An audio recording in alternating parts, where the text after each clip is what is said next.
नमस्कार, मैं हूँ राजीव और मेरे साथ जुड़े हैं बाज़ार के जाने-माने चेहरे सुनील सुब्रमण्यम। बहुत-बहुत स्वागत है सुनील जी आपका। अ, नमस्कार।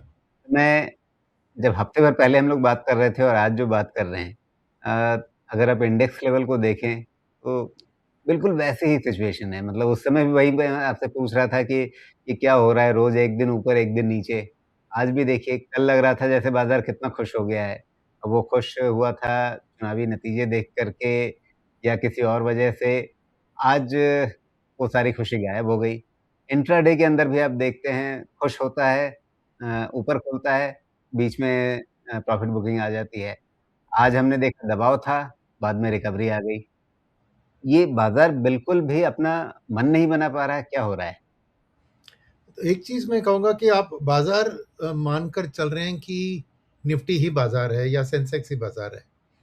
बट बाज़ार में आप अगर आप मिड कैप, स्मॉल कैप और लार्ज कैप को तीनों जोड़ेंगे, तो देखिए तो स्मॉल कैप एक्चुअली 1 हफ्ते में थोड़ा बेहतर किया है, मिड कैप ने थोड़ी वर्स की है। तो मेरा मानना है कि ये अभी जो मार्केट की हालत है ना, पिछले हफ्ते में थोड़े इसके बारे में हिंट भी दिया था कि 3 प्लेयर्स हैं जो मार्केट में खिलवाड़ कर रहे हैं।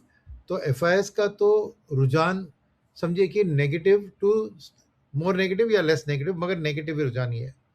और डीआईएस का है अर्निंग सीजन के शुरुआत में वेट एंड वॉच, जहाँ हो सके तो प्रॉफिट बुक कीजिए, जहाँ कुछ नतीजे अच्छे नहीं है तो उधर भी प्रॉफिट बुक कीजिए, मगर पूरा कैपिटल को कमिट मत कीजिए, क्योंकि पूरा अभी अर्निंग सीजन का बाकी है रिजल्ट।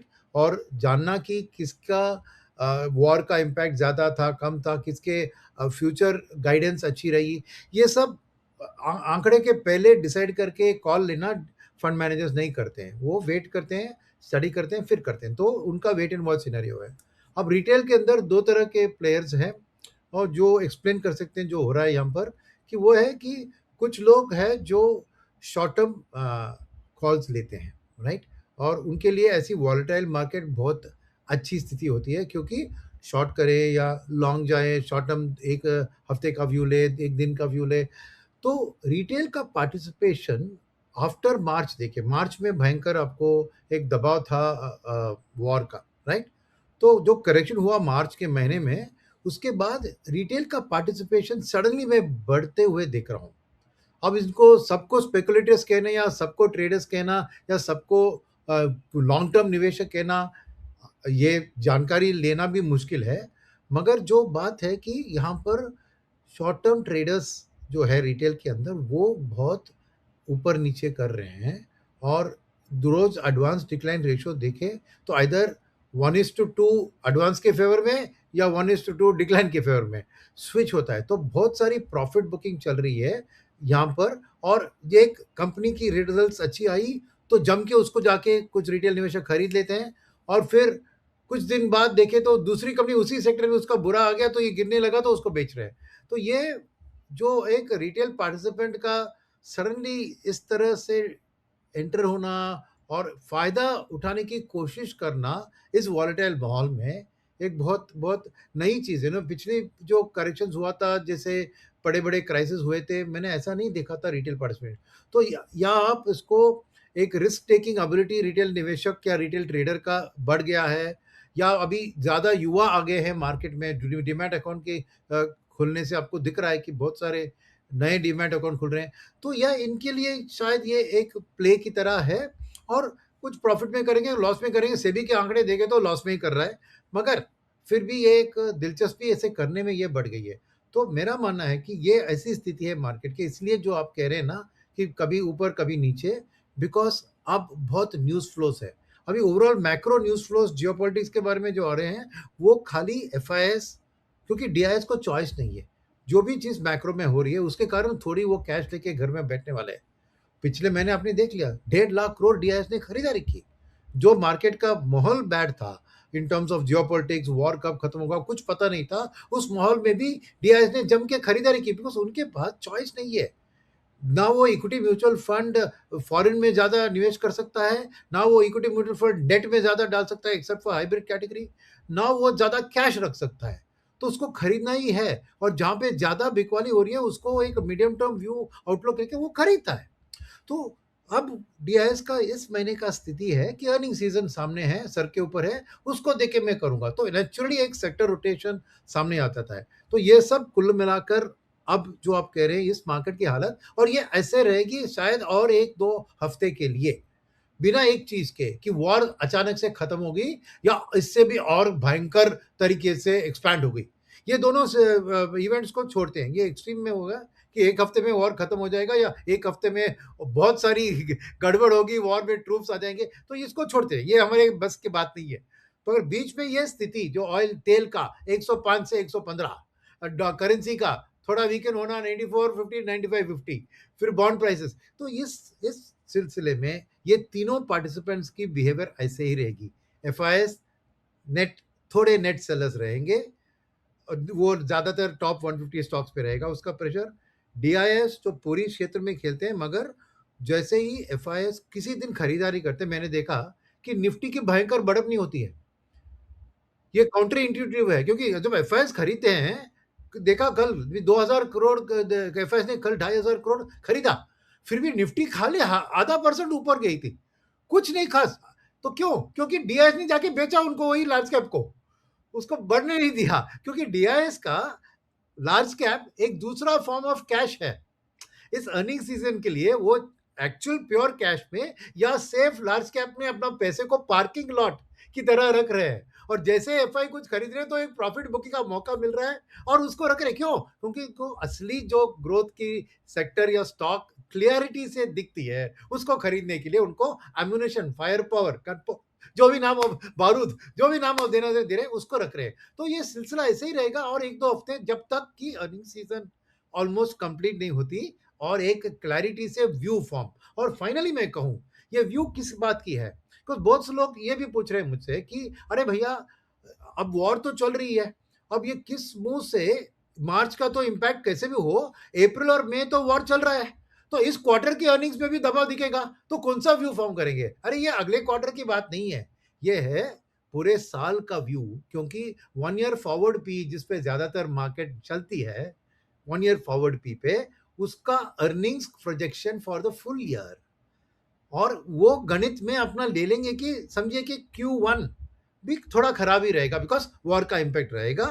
बाकी Q2, Q3, Q4 का क्या मायना रख के मैं FY27 का कौन से ईपीएस से लेकर मैं एक वैल्यूएशन को पकड़ लूं कि सस्ता ये सेक्टर है, महंगा ये सेक्टर है, और वो कॉल ले। तो इसलिए मैं मानता हूं कि ये अर्निंग सीजन की क्लैरिटी एक 75% आने तक। और आपने भी मुझसे पूछा था कि अर्निंग के बारे में कुछ बात करेंगे, मैंने कहा नहीं, बिकॉज अभी भी मुझे फुल क्लैरिटी नहीं है उसमें, और बाकी फंड मैनेजर्स की बात भी यही होगी। तो बी प्रिपेयर्ड के ऐसे ही एक ऊपर नीचे, आगे पीछे, आधा परसेंट ऊपर आधा परसेंट नीचे, क्योंकि बहुत ज्यादा गिरावट की भी नहीं, उम्मीद नहीं है मेरे, बिकॉज कैश है डीआईएस के पास। अगर एफआईएस ने समझिए कि 8-10 हजार करोड़ एक दिन बेच दिया, तो जरूर जो करेक्ट होता है वो स्टॉक को गिरने के बाद आके खरीदेंगे और बहुत ज्यादा गिरावट से जी। मार्केट को प्रोटेक्ट भी करेंगे। तो मेरा मानना है कि ये लेकिन ऐसे समझिए रोड ऐसे ही चलेगा थोड़े दिन के लिए। नहीं, लेकिन ये जो डीआईए का जो रुख आपने बताया कि भई जिस दिन एफआईआई खरीदने के लिए आ जाते हैं, उस दिन वो अपनी खरीदारी जारी नहीं रखते, उल्टे बेचने लगते हैं। क्या उनको मैंडेट है कि आपको एफआईआई को सप्लाई देनी है और जिस दिन वो एफआईआई की तरफ से बिकवाली हो रही है, तो आपको एब्ज़ॉर्ब करना है? ऐसा कोई नहीं, मैंडेट तो उनको इन्वेस्टर ने दिया नहीं है? मार्केट की बात नहीं है। देखिए क्या है कि आपने देखा कि लास्ट ईयर का आंकड़े मैं बताता हूँ आपको कि 25% जो म्यूचुअल फंड की बात करें, ठीक है, जो which are about 60-70% of DIF flow mutual fund की है, उसमें 25% पैसा जो लास्ट ईयर इनफ्लोज आए थे म्यूचुअल फंड को, 25% फ्लेक्सी कैप फंड में थे, 13% large and mid cap fund में थे। यानी समझिए कि करीबन 40% पैसा जो म्यूचुअल फंड को मिल रहा है, वो लार्ज और मिड, इस सेगमेंट लार्ज मिड में ही इस्तेमाल कर सकते हैं, राइट? तो एक चीज है, उनको लार्ज कैप में भी अपना प्ले करना है, खरीदना है, बिकॉज एक स्मॉल कैप फंड को 35% ही उसके पास एक अपॉर्चुनिटी है कि किसी और कैप को खरीदे, मिड कैप या लार्ज कैप। एक मिड कैप फंड के पास भी वही है कि खाली 35% आप बाहर खरीद सकते हैं। तो अगर आप समझेंगे फिर, तो उन्होंने जब लास्ट मंथ खरीदारी की 1.5 लाख करोड़ का, तो कहाँ पैसा है? पैसा लार्ज कैप खरीदने वाला पैसा है और एफआईएस भी लार्ज कैप भी बेच रहे थे। तो ये सिचुएशन उनके हाथ से, ऐसा नहीं है कि एक फ्लेक्सी कैप फंड तुरंत अपना 60% स्मॉल कैप रख सकता है। इतना रिस्क लेने का मैंडेट उनके पास नहीं है। एक ब्रॉडर निफ्टी 500 उनका बेंचमार्क होता है, उसमें तो 75% आपको लार्ज कैप स्टॉक ही है निफ्टी 500 इंडेक्स में, उसको ही बीट करना है उनको। तो क्यों मैं कह रहा हूं, इसलिए वो लार्ज कैप के ऊपर, राइट, सेक्टर रोटेशन भी लार्ज कैप के अंदर ही करते हैं। तो एफआई कुछ सेक्टर को बेचते हैं तो वहां खरीदारी करते हैं, एफआई कुछ खरीद रहे हैं तो उधर बेचते हैं ज्यादातर किलो, और थोड़ा रिलीज करके वो, क्योंकि लास्ट मंथ मेरा मानना होगा कि उन्होंने ज्यादा लार्ज कैप ही खरीदा डीआईएस में, क्योंकि एफआईएस उधर ही बेच रहे थे, उनको सस्ते में मिल रही थी अच्छी क्वालिटी लार्ज कैप्स, तो उसको खरीद रहे। अब जब मौका है कि अर्निंग सीजन से कुछ मिड और स्मॉल कैप स्टॉक्स की क्लैरिटी आ जाए, उसको खरीदने के लिए पैसा चाहिए, तो फ्रेश इन्फ्लो समझिए लास्ट मंथ का 40,000 करोड़ था, इस मंथ भी समझिए वही 40 भी रहेगा, जिसमें से 32-33 आपको एसआईपी के थ्रू आ जाएगी। तो वो पैसा है, मगर उससे भी ज़्यादा खरीदना है तो उनको थोड़ा सेक्टर रोटेशन करके कैश जनरेट करके करना है, और ये आपको सेक्टर इंडेक्स की परफॉर्मेंस से दिखेगा। 1 ईयर में best performing sector PSU bank, 1 week में worst performing sector PSU bank. Clearly दिख रहा है आपको? क्योंकि पीएसयू बैंक में क्या हो गया, बहुत पैसा बना, तो अभी बुक करना है तो प्रॉफिट बुक करे, लॉस क्यों बुक करूं मैं? तो जहां पे मुझे प्रॉफिट बन रहा है वहीं पे बुकिंग, और उसके लिए सपोर्ट भी आ गई, आरबीआई की नई regulation I on capital adequacy, तो एक मौका मिल गया कि वेट एंड वॉच करेंगे, तो उधर बिक वाली चल रही है। तो ये सब जस्ट मैं कहूंगा टैक्टिकल प्ले है at this point of time. ना ही उनके पास मैंडेट है कि देश को बचाओ इस फॉरेनर से, या फिर ऐसी कुछ मैंडेट नहीं है। ये अपनी स्मार्टनेस वहां पर है कि एक स्टॉक जिसका मेरे को क्लैरिटी बेटर है। देखिए लार्ज कैप के बारे में ऑलवेज एक जानकारी बेहतर होती है, बिकॉज आपको उतना कंपनी के साथ बात करने की जरूरत नहीं है। लार्ज कैप की तो पूरी वर्ल्ड में पूरे स्टॉक ब्रोकिंग कम्युनिटी पूरा उसका एनालिसिस देती है, कंसेंसस एस्टिमेट देती है कि ये करना वो करना, तो no shortage of information on large cap. तो I am not worried about एक बहुत सारी नेगेटिव सरप्राइज, राइट। एक कंफर्ट भी आ जाता है। सेकेंड चीज फाइनली कि फ्लोटिंग स्टॉक, जो फ्री फ्लोट होता है लार्ज कैप का, वो समझिए कि भयंकर होता है। तो एक म्यूचुअल फंड का जाके बेचना उस शेयर को, उससे दाम हिलती नहीं है। वेरएज सेम स्मॉल कैप में मैं जाके प्रॉफिट बुक करूंगा, तो वो प्रॉफिट में बुक करनी तो शुरुआत करने से एंड तक प्रॉफिट गायब हो जाएगी, उतना करेक्शन आ जाएगा, बिकॉज लिक्विडिटी नहीं है उसमें। जी, बिल्कुल। यहाँ पर हमारे एक दर्शक हैं, वो आपसे पूछ रहे हैं कि इस समय लार्ज, मिड और स्मॉल कैप में इंडेक्स फंड एक्टिव फंड से बेहतर हैं या नहीं? लॉन्ग टर्म में जैसे 10 साल के लिए अगर किसी निवेशक का नज़रिया है, तो उसे किस तरफ जाना चाहिए? एक्टिव फंड्स में या ये तीनों कैटेगरी के इंडेक्स फंड पकड़ के बैठ जाएँ चुपचाप? मैं कहूंगा कि लार्ज कैप में इंडेक्स फंड्स को बीट करना इतना आसान नहीं है, बिकॉज बड़े बड़े मूव्स जो होते हैं पैसिव फंड के, जो इंटरनेशनली भी पैसिव फंड्स लार्ज कैप में, क्योंकि एफआईएस का भी उधर ही ये होता है ना फोकस, तो लार्ज कैप में आपको इंटरनेशनल पैसिव फंड्स आके इंडेक्स को ही खरीदते हैं, और इधर भी ईपीएफओ और वो वाले इंडेक्स में ही खरीदते हैं, ईटीएफ्स में ही खरीदारी करते हैं। तो इसलिए लार्ज कैप में लॉन्ग टर्म 10 ईयर में आसान नहीं है इंडेक्स को बीट करना। तो मैं कहूँगा कि लार्ज कैप एलोकेशन के लिए आप इंडेक्स, लो ट्रैकिंग एरर का इंडेक्स या ईटीएफ को चूज कर सकते हैं। और मिड कैप और स्मॉल कैप में मैं मानता हूं कि 10 ईयर टाइम फ्रेम में स्मॉल कैप में भी ज़्यादा आपको एक्टिव फंड को एक यूनिवर्स बहुत बड़ी होती है, क्योंकि इंडेक्स का क्या होता है, वही जो स्टॉक्स होते हैं, देखिए 250 इंडेक्स लेगा तो 250 स्टॉक्स थे, वेर 3,000 करोड़ का मार्केट है, बहुत सारे माइक्रो कैप्स और नैनो कैप्स है, जिसमें वो अच्छी एक लॉन्ग टर्म ग्रोथ वाली स्टोरी पकड़ सकते हैं। जो नॉलेज का एक बेनिफिट होता है, एक इंफॉर्मेशन जो सबको पता नहीं है, वो जानकारी फंड मैनेजर अपना रिसर्च से, अपनी अच्छी तरह से बातचीत करके कंपनी से, उसके सप्लायर से, उसके कॉम्पिटिटर से वो हासिल कर सकता है।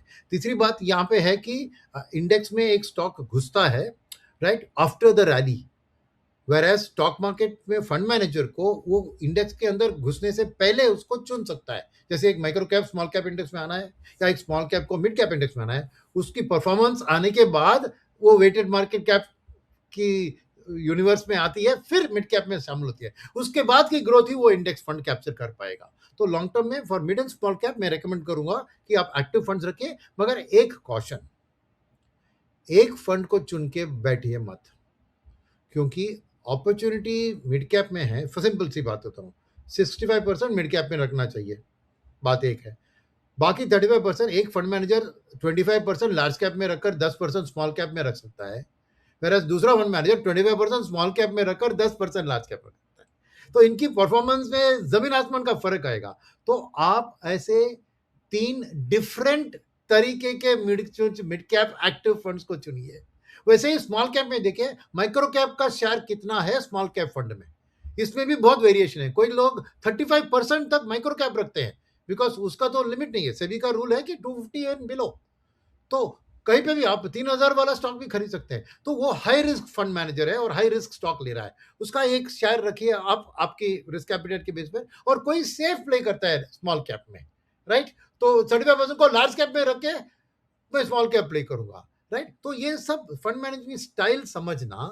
और कई लोग क्या कहते हैं कि बारबेल स्ट्रैटेजी, यानी extreme risk, just this fund manager ज्यादा micro cap small cap fund में डाल रहा है, राइट? वो अपना 65% के अंदर डालकर पूरा 35% को लार्ज कैप में रख देगा, ताकि यहां पर हाई रिस्क लिया, उधर पे लो रिस्क लिया, और कहीं पे कुछ रिडम्पशन मैनेज हो प्रेशर गया, आया तो लार्ज कैप को बैलेंस हो बेच गया दिया, वो। बैलेंस हो गया। तो ऐसे डिफरेंट स्टाइल्स मार्केट में है। तो don't treat all small cap fund as same mid cap. आप हर टाइम में 3 मिड कैप फंड को चुनिए, 3 स्मॉल कैप फंड को चुनिए, जिसका स्टाइल कंप्लीटली अलग होना चाहिए। जो आप ट्रैक रिकॉर्ड आजकल डीआई के ज़माने में आप गूगल जेमिनी में या चैट जीपीटी में जाके ये सब इंफॉर्मेशन ले सकते हैं, मगर चूज कंप्लीटली डिफरेंट स्टाइल। तब आपको क्या है कि जी, 10 साल की टाइम फ्रेम है, 3 साल में एक परफॉर्म करेगा, 5 साल में एक करेगा, और 10 साल में कोई और कर सकता है। तो ऐसी एक पोर्टफोलियो के अंदर डाइवर्सिफिकेशन आपको करना पड़ेगा, तभी आप वो इंडेक्स के परफॉर्मेंस को एक श्योरिटी के साथ 10 साल में बीट कर पाओगे। बिल्कुल। ये बहुत याद रखने वाली बात आपने कह दी कि हर मिड कैप फंड एक जैसा नहीं होता, हर स्मॉल कैप फंड एक जैसा नहीं होता। यस, जी। बिल्कुल। अच्छा, इस समय इंट्राडे वोलेटिलिटी जिस तरह से चल रही है, ऑफ कोर्स आप इंट्राडे प्लेयर नहीं हैं और आप इंट्राडे वोलेटिलिटी को कैसे खेला जाए वो उसकी बात नहीं है, लेकिन मैं इसे ट्रेंड या मार्केट का मूड समझना चाह रहा हूँ। ये क्या हो रहा है? ये पिछले 2 दिन का 4 तारीख का और 5 तारीख का ये इंट्राडे चार्ट है। अगर आप ऊपर खुल रहे हैं तो नीचे आएँगे और फिर रिकवर हो जाएँगे। अगर आप नीचे खुल रहे हैं तो फिर रिकवरी होगी, या आप इन दोनों दिनों का देखिए, आप नीचे खुले और नीचे गए, वापस रिकवर हो गए। उससे पहले आप मजबूत खुले, गिरे, फिर थोड़ा-सा रिकवर हुए। ये इंट्राडे वोलेटिलिटी क्या बाज़ार के नर्वसनेस को सामने रख रही है? जो चीज़ आपने पिछली बातचीत में भी कही थी कि बाज़ार बहुत ही नर्वस स्टेट ऑफ माइंड में है। नहीं, बिल्कुल आपने सही कहा। 70% जो आप कह रहे हैं नर्वसनेस की बात है, बट दूसरी 30% में मैं कहूँगा कि एफ&ओ का जो एक्टिविटी में बहुत भयंकर इंक्रीज़ हुआ है, उसमें क्या हो रहा है कि भयंकर शॉर्ट है, तो सुबह मार्केट थोड़ी ओपन खुलती है, तो फ़ोर्सली उनको शॉर्ट कवरिंग करना पड़ रहा है। तो ये रैलीज़ जो होती है, वो शॉर्ट कवरिंग की रैली होती है, और जब वो शॉर्ट कवरिंग करके फिर एक फ्रेश आउटलुक 11 बजे या 12 बजे निकलते हैं, तो फिर नेगेटिव है, तो वापस वो नेगेटिव में करते हैं। तो ये स्टॉक फ्यूचर्स की जो बात होती है, और वहां पर देखिए एफआईएस का बहुत डिफरेंट है आउटलुक। मैंने देखा कि वो इंडेक्स में नेगेटिव है, स्टॉक फ्यूचर्स में पॉजिटिव है। तो बहुत अजीब से ये तो क्या है कि ये एफ&ओ एक्टिविटी बहुत इंक्रीज होने के कारण ये इंट्राडे वॉलेटिलिटी में उसका ये दिख रहा है, नंबर वन। नंबर टू बात है कि जो मैंने डीआईएस की बात करी ना, कि उनको जो मार्केट हाई में लग रहा है तो वो प्रॉफिट बुक करते हैं, फिर गिरती है तो जाके बाई करते हैं। तो वो उनका भी हर एक का एक टारगेट होता है। तो यहाँ पे टारगेट से मुझे याद आया कि एफआईएस की तरफ से भी एल्गोरिथमिक ट्रेडिंग करके एक टाइप ऑफ ट्रेडिंग होता है, जहां पे ऑटोमेटिकली कंप्यूटर में वो टारगेट डालते हैं, ये स्टॉक इस दाम पे मिल गया तो खरीदो, और इस स्टॉक को इस दाम में मिल गया तो बेचो। तो ये एल्गोरिथमिक प्ले का भी ये एक्शन आपको सीधे ही दिख रहा है, बिकॉज वो टाइम डिपेंडेंट नहीं है। लंच के लिए जाएगा वो फंड मैनेजर, पर कंप्यूटर तो कभी लंच में नहीं जाता है राइट। तो ये एल्गोरिथमिक ट्रेडिंग का एक शेयर बढ़ गया है, बिकॉज और रिटेल में भी देखिए ना, एक्साइटमेंट ट्रेड बहुत हो गए हैं, तो जो इसके अंदर ही प्ले करना चाह रहे हैं, तो this is a level of depth of the market. मैं कहूंगा ये नर्वसनेस का भी एक इम्पैक्ट है ये, मगर ऑल्सो दिख रहा है कि बहुत सारे पार्टिसिपेंट्स, चाहे वो रिटेल हो या डीआईएस हो या जो भी एचएनआईस हो, वो आजकल मार्केट में एक रिस्क लेके, कॉल लेके पार्टिसिपेट कर रहे हैं with a very short term outlook, right? अब आप कह सकते हैं कि अरे निवेशक को ऐसा नहीं करना चाहिए, वैसा नहीं करना चाहिए। मैं आम रिटेल निवेशक की बात नहीं कर रहा हूँ, अगर वो कर रहे हैं तो सही है कि नहीं करना चाहिए, मगर एचएनआईस है, फैमिली ऑफिसेस है, जो उनके पास पैसा है, बोलते हैं कि अरे मार्केट में इतना वॉलेटिलिटी है, उसका फायदा उठाओ। तो अल्टीमेटली आप देखिए कि वॉलेटिलिटी इंडेक्स 18 के बीच में घूम रहा है, मेरा दिसंबर में ये 9-10 के बीच में था, राइट? तो जब तक ये वॉलेटिलिटी इंडेक्स आपको हाई टीन्स में रहेगी, ऐसे मौके आते रहेंगे और मार्केट का भी हर दिन का हालत ऐसे ही होगा।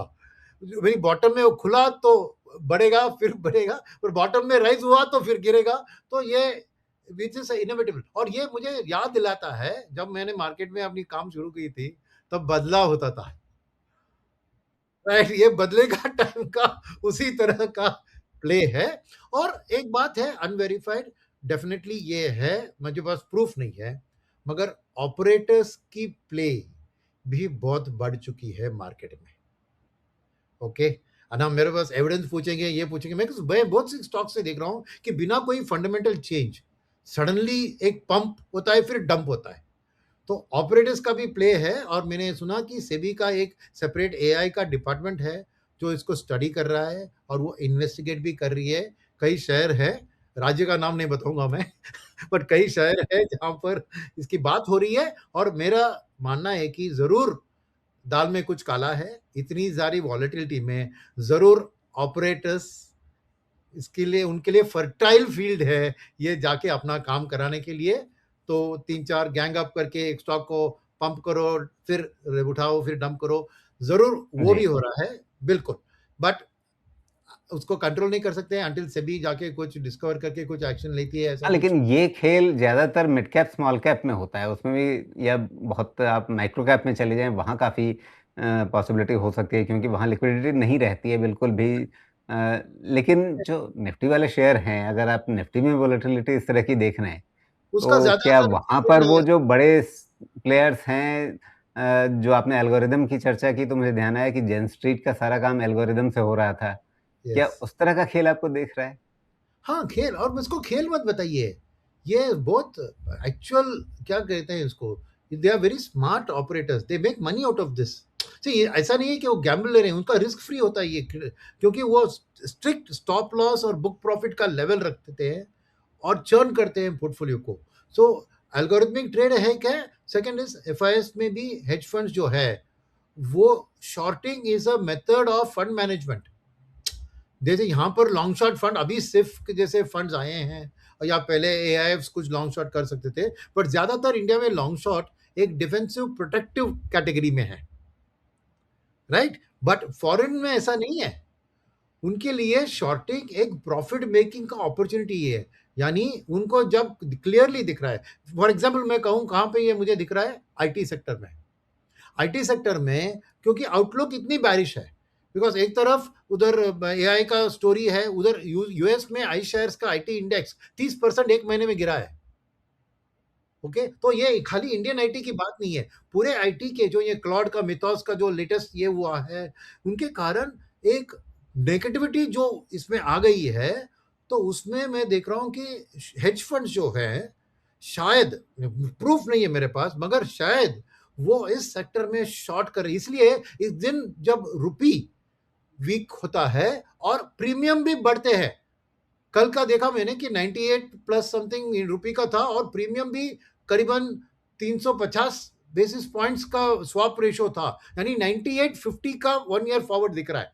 ठीक है, उस हिसाब से नॉर्मली आईटी सेक्टर, पुराने जमाने में आईटी सेक्टर में बाइंग आती थी, क्योंकि ये नेचुरल हेज माना जाता था एफआईएस के लिए।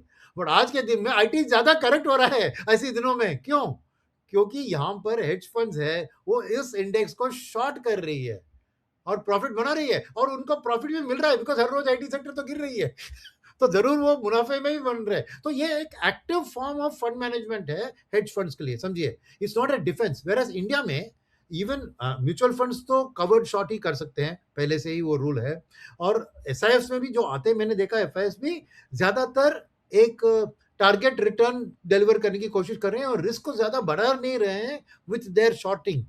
बट हेज फंड्स जो फॉरेन में होते हैं, उनका होता है कि shorting is a very good way of making money. और ये खाली स्टॉक मार्केट की बात नहीं है, करेंसी मार्केट में भी देखा है हमने। जॉर्ज सोरोस जैसे बंदे ने मलेशियन रिंगिट को शॉर्ट किया, ब्रिटिश पाउंड को शॉर्ट किया उन्होंने, राइट। उन्होंने तो ये एक एक्टिव फॉर्म ऑफ प्रॉफिट होता है। और इसमें क्या करते हैं, लिवरेज भी करते हैं। तो they increase the risk and reward when they are willing to take it, because क्यों, वेरी स्ट्रिक्ट स्टॉप लॉस और बुक प्रॉफिट लेवल्स। सो एक फंड मैनेजर बहुत ज्यादा रिस्क उतना नहीं लेता, बट शॉर्ट टाइम में थोड़ी भी रिस्क लेके रिवॉर्ड होना, उसका लिवरेज के कारण उसकी प्रॉफिट मार्जिन बहुत ज्यादा होती है। तो ये मेरे ख्याल में ये सब मिलाकर ही आपको ये इंट्राडे वॉलेटिलिटी है। और वो कब खत्म होगी, जब तक ये वॉलेटिलिटी इंडेक्स आपको 15 के ऊपर है, तो chances of this happening are continuing until volatility शांत होती है। और उसके लिए वॉर को एक दी एंड दिखना चाहिए, एंड हो ना हो, जी। एटलीस्ट दी एंड को दिखना चाहिए, तभी ये वॉलेटिलिटी थम जाएगी। जी, लेकिन ये द एंड होता हुआ दिख रहा है क्या? बल्कि उसके उल्टे आप अभी ब्रेंट क्रूड का हाल देखिए कितना है, ब्रेंट क्रूड चल रहा है अभी 113-14 के बीच में, ये फ्यूचर की बात है और स्पॉट तो उससे ज़्यादा ही चल रहा है इस समय। करेक्ट। स्पॉट इस समय 118 के आस-पास चल रहा है। हम्म, अ, ये प्राइस लेवल्स दिखाते हैं कि मार्केट बिल्कुल भी आश्वस्त नहीं हो पा रहा है कि हाँ, शांति होने वाली है।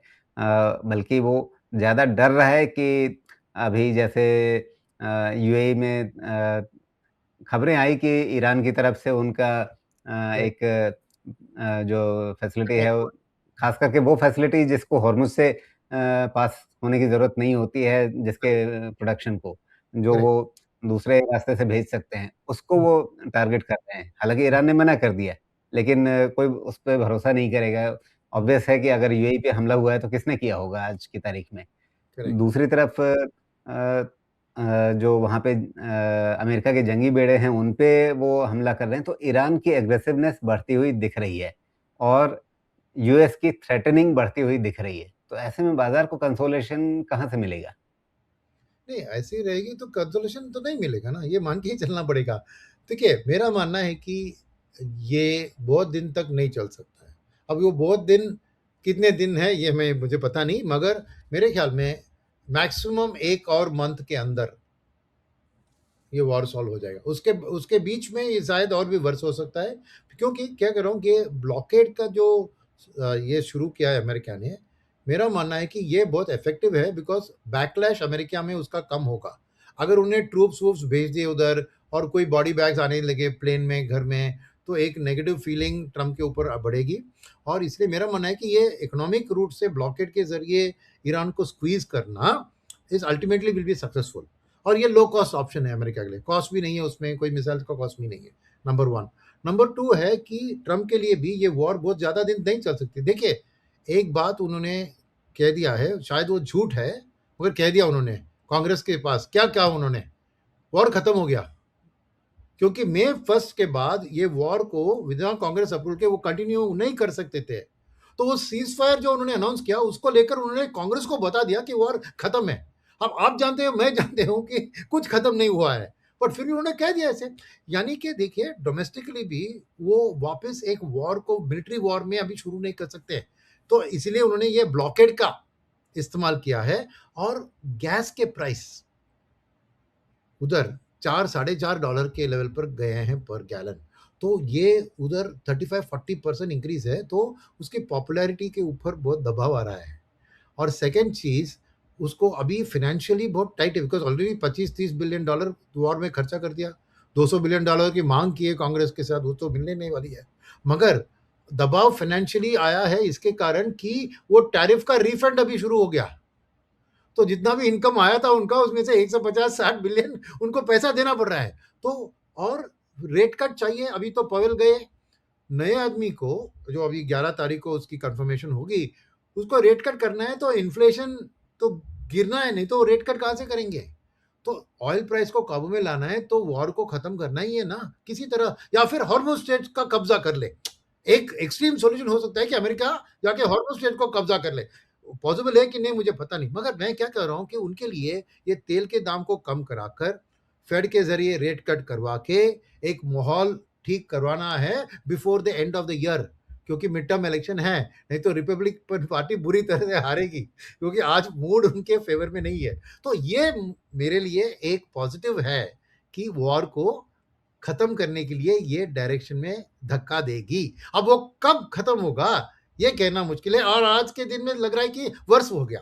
अब ईरान के पास भी देखिए, अगर इकोनॉमिकली ब्लॉकेट के कारण उनकी फूड सप्लाई ये सब टाइट कर दिया, तो उनके लिए भी देखिए, as long as you are fighting a war और लोग मर रहे हैं, तो एक जोश आ जाती है लोग में कि हम अमेरिका के खिलाफ लड़ रहे हैं करके, वो एक मजहब की जोश और ये जोश आती है। मगर अगर खाना भूखे मर रहे हैं और कोई वॉर नहीं चल रहा है, खाली ब्लॉकेड चल रहा है, तो कितने दिन तक वो होल्ड ऑन कर सकेंगे, राइट? तो एक जो कहते हैं ना फेस सेविंग सॉल्यूशन, कि दोनों वॉर को विक्ट्री डिक्लेयर करके खत्म करना, ये सॉल्यूशन ढूंढ रहे हैं, राइट?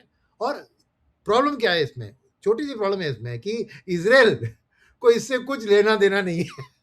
उसका मकसद क्लियर है कि मैं हिजबुल्लाह और ईरान के पूरे का जो मिसाइल, उनकी जो ऑफेंसिव कैपेबिलिटी है, उसको मैं भस्म करने के बाद ही मैं निकलूंगा। तो इनके दोनों के पास इज़राइल का कंट्रोल बिल्कुल नहीं है, तो वो बात छोड़िए, that may continue for some more time, but America ये वॉर से निकलना, मुझे लग रहा है कि 1 महीने के अंदर शायद, मेरा अनुमान है कि हो जाएगा। एक विक्ट्री डिक्लेयर करेंगे अमेरिका भी, और ईरान भी मानेगा कि हमारे शर्तें को पूरा कर दिया है, फलाना फलाना करके हो जाएगा। पर वो डिजिटल इवेंट है, होगा या नहीं होगा। जब तक होता है वो वैसे ही हो रहेगी। मगर वही मैं, बिल्कुल, मेरे लिए अभी मैं उम्मीद रख के चल रहा हूँ कि और 1 महीने के ज़्यादा ये टिक नहीं सकती है, बिकॉज़ जी, सिचुएशन गंभीर होती जा रही है बिल्कुल। अमेरिका। अच्छा, आपने कहा कि अभी भी रिज़ल्ट्स जो हैं, वो काफ़ी अर्ली फ़ेज़ में हैं, तो उसके चलते एक व्यू बनाना मुश्किल होता है। लेकिन फिर भी जो अर्ली बर्ड्स होते हैं, एक एनालिसिस अर्ली बर्ड्स की भी होती है, कि अच्छा अर्ली बर्ड्स ने क्या दिखाया है। तो बॉलीवुड का अर्ली दिखाया बर्ड्स का परफ़ॉर्मेंस कैसा दिख रहा है आपको? देखिए, हॉलीवुड का मैं एक समरी जो आपको ब्रॉडली कहूँ कि सेल्स के नंबर अच्छे हैं। प्रॉफ़िट मार्जिन्स के नंबर में ही दिक्कत है कहीं पे, ठीक है? तो ऑटो सेल्स देखिए अच्छी है, रूरल का डिमांड अच्छा है, ठीक है? कंपनीज़ के रिज़ल्ट्स देखें, क्रेडिट डिमांड अच्छी है, यानी लोन ग्रोथ, यानी कॉर्पोरेट्स बोरो कर रहे हैं, रिटेल भी बोरो कर रहे हैं क्योंकि गाड़ी सब ईएमआई से खरीद रहे हैं। तो मेरा मानना है कि टॉप लाइन ग्रोथ, चाहे वो बैंक्स की हो इन terms of loan book growth, चाहे वो ऑटो कंपनी की सेल्स के नंबर हो, चाहे वो रियल एस्टेट कंपनीज की प्रोजेक्ट्स में जो लॉन्च कर रहे हैं उसमें सेल्स के नंबर हो, रूरल की डिमांड देखें तो वो नंबर, ये सब आपको, और ये अभी समर भी बहुत हॉट रहा है, तो रेफ्रिजरेटर्स कूलेंट्स उसका भी मैं मान रहा हूँ कि सेल्स नंबर अच्छे दिखेंगे। तो टॉप लाइन नंबर्स अच्छे आ रहे हैं, तो मैं अर्ली थिंग इज दैट वो अच्छे दिख रहे हैं। तो इसलिए एक कंजम्पशन की स्टोरी अच्छी दिखने लग रही है इन terms of the early signal मुझे। और बैंक्स के लिए भी मुझे लोन ग्रोथ के सिलसिले से शायद थोड़ा मार्जिन के ऊपर प्रेशर आएगा, because interest rates real economy में बढ़ रहे हैं। आरबीआई रेट हाइक करे या ना करे, रियल इकोनॉमी में इंटरेस्ट रेट्स बढ़ रहे हैं, 10 ईयर G-Sec 7 पार कर चुकी है। तो थोड़ा डिपॉजिट्स में थोड़ा फाइट होगा, थोड़ा मार्जिन प्रेशर होगा, मगर लोन ग्रोथ के कारण वो पास ऑन कर पाएंगे। जब there is a demand for funds, तो मैं बोलूंगा कि और आधा परसेंट से मैं लोन दूंगा तो वो बोरोवर दे देगा, राइट? तो आई सी दैट थोड़ा मार्जिन का प्रेशर उससे कम हो सकता है, और बैंकिंग की नंबर्स अच्छी है। बट प्रॉब्लम क्या है कि ये नंबर अच्छे होने के पर भी बैंक्स की स्टॉक प्राइस में नहीं दिख रही है, because there are other factors which I explain. तो वो कोरिलेट करना भी ना, क्यों मैं अजय मैंने कह दिया कि मुझे ये नंबर अच्छे हैं, तो बोल रहा है कि नहीं यार ये स्टॉक तो, ये तो इंडेक्स ही परफॉर्मेंस जी, बैट कर रहा है, ये सुब्रमण्यम सर क्या बक रहे हैं, ऐसे भी बात आ जाएगी ना। इसीलिए इसमें क्या है कि जस्ट सो फार मेरा वही है एक कि टॉप लाइन नंबर्स अच्छे हैं, which gives a good confidence कि इकोनॉमी में लोग अभी भी खरीद रहे हैं या बोरो कर रहे हैं, तो मूड अच्छा है इकोनॉमी का। ये मेरा एक जी, एक take away at this stage. जी। नहीं, मैं इसलिए पूछ रहा था कि इन अर्ली बर्ड्स के एनालिसिस पे थोड़ा-सा मिक्स्ड व्यू मुझे बाज़ार में सुनने को मिल रहा है। कुछ लोग कह रहे हैं कि नहीं, कुछ ख़ास नहीं है रिज़ल्ट, ऐसा देखने को नहीं मिल रहा कि हाँ, कहीं पे ज़्यादा हम खुश हो पाएँ। आज किसी को हमने सुना कि नहीं रिज़ल्ट्स अच्छे आ रहे हैं और अ, मेबी शायद जो एक्सपेक्टेशन था कि शायद कहीं लड़ाई का असर होगा, उसके कंपैरिज़न में वो असर हमें नहीं दिख रहा है, इसलिए वो रिज़ल्ट अच्छा लग रहा है। अ, तो ये मिक्स्ड व्यू जो है, इसके संदर्भ में मैं आपसे थोड़ी क्लैरिटी चाह रहा था। नहीं, ज़रूर मिक्स्ड व्यू है। वो तो अनडाउटेड है कि सब सेक्टर्स में इक्वल नहीं है। मिक्स्ड डेफ़िनिटली है। और जैसे आपने सही से कहा कि जो भी अच्छे दिख रहे हैं, वो भी इसलिए कि बहुत सा नेगेटिव व्यू बन गया था कि वॉर का इम्पैक्ट रहेगा। बिकॉज़ मार्च फुल मंथ में वॉर था। मगर क्या हुआ है असलियत में कि बहुत सारे लोग ने अपना स्टॉक अप जो किया था फ़रवरी में, क्रूड जी। रिलेटेड रॉ मटेरियल्स का, वो इस्तेमाल मार्च में हुआ होगा। तो मार्च में ऑलरेडी 2 प्राइसेस बढ़े हैं, फिर भी उसका इम्पैक्ट नहीं दिखा, अप्रैल मंथ में दिखेगा। इसलिए मिक्स्ड व्यू ये हो रहा है कि तो अगर वहाँ पे स्पिलओवर नहीं जो देखा। है वो जी, मतलब हाँ, स्पिलओवर Q1 में होगा। स्पिलओवर की ओर में होगा। तो इसलिए वो एक डर है कि तब तो स्टॉक का जो इस्तेमाल करके कर दिया, अब क्या कर रहे जी, हैं, राइट? वो एक चीज़ ज़रूर। बिल्कुल। और कल जिस तरह के चुनावी नतीजे सामने आए और शुरुआत में थोड़ी कमेंट्री सुनने को मिली कि हाँ, बाज़ार को इससे जोश बन रहा है। लेकिन लगता है कि वो जोश बस मतलब 1 दिन का था और उसके बाद फिर वो जोश टिका नहीं। नहीं, मैं ये जोश, देखिए ये जस्ट सेंटिमेंटल जोश है। रियलिटी देखिए क्या है अभी बंगाल में, खाली उधर ही बदलाव हुआ है, जो इकोनॉमी के लिए कुछ मायना रखता है, क्योंकि बंगाल में पिछले 20-25 साल से इंडस्ट्रियलाइज़ेशन बहुत सफ़र हुआ है। टाटा का नंदीग्राम का सिलसिला सबको पता है। और एक एक एंटी इंडस्ट्री फीलिंग हुआ था, वो बदलाव आएगी और जीडीपी में उसका असर आएगा, ये ज़रूर मानना है, मगर वक़्त लगेगा। कोई भी गवर्नमेंट पावर में आती है, उसको जो रिफॉर्म्स करती है, और रिफॉर्म्स को अपोज करने के लिए अब हम कह रहे हैं कि अरे ममता बनर्जी के पास 100 से कम सीट आए, मगर वोट शेयर कम नहीं है। सीट शेयर कम हुआ है, वोट शेयर थोड़ा ही कम हुआ है। तो 35% 40% of Bengal is still with Mamata ना। तो अपोजिशन के लिए झंडा उठाकर डेमोन्स्ट्रेशन करना, स्ट्राइक करना, ये करना, तो that will also be there to prevent ना। अगर मोर्चा कर लिया इसके लिए, तो इसलिए देखिए slow and sure positive development है ये जरूर, एनडीए का और बीजेपी का पावर में आना बंगाल में। और बंगाल जो बहुत पीछे हट गई थी in terms of GDP growth, per capita GDP Bengal का आधा है इंडिया का, right? For such a wealthy city, wealthy state. तो जरूर इंप्रूवमेंट उसमें दिखेगा। अगले 5 साल की बात करें तो बदलाव जरूर आएगा, और उसके कारण इंडिया का जीडीपी में भी एक पॉजिटिविटी आएगी। पर किसी को जाके अभी एक बंगाल रिलेटेड स्टॉक को खरीदना और उसको कहना कि इसमें रुझान आएगा, ये सब बहुत गलत है ना। एक क्या कॉन्फिडेंस मिला है देश के जनता को कि 2024 के इलेक्शन का रिजल्ट उतना खास नहीं था एनडीए के लिए, राइट? उम्मीद से कम ही था। पर उसके बाद जो भी राज्य में इलेक्शंस आए हैं, उन्होंने जम के अपना परफॉर्मेंस दिखाया है। चाहे वो बिहार हो या महाराष्ट्र हो या अभी बंगाल हो, उन्होंने अपना जो सिचुएशन जो एक थोड़ा सेटबैक की तरह 24 इलेक्शन में दिख रहा था, उसको कंप्लीट करके तो अभी 2029 की इलेक्शन के बारे में एक कॉन्फिडेंस जरूर जनता में और मार्केट में घड़ी है। तो एक कंटिन्यूटी ऑफ रिफॉर्म की स्टोरी है कि ये प्रो रिफॉर्म गवर्नमेंट है, धीरे गिरेंगे। तो वो कॉन्फिडेंस एक मार्केट को एक शांति दिलवा सकती है, मगर नॉट टुडे। जब वॉर का माहौल है सामने, ये सब चीजें सामने, मैं कहना कि अरे भविष्य अच्छा है, अरे पहले भविष्य से पहले आप प्रतीत की बात करो ना, अभी क्या हो रहा है। तो इसलिए मेरा मानना ये कल ही भी था कि ये एक शॉर्ट टर्म सेंटिमेंटल बूस्ट होगा, उसका ज्यादा समय तक टिकेगा नहीं। कल एक चैनल में मैंने ये भी कहा था, उन्होंने पूछा था, एक इंग्लिश चैनल में मैं था, तो मैंने कहा था अरे ये कुछ नहीं।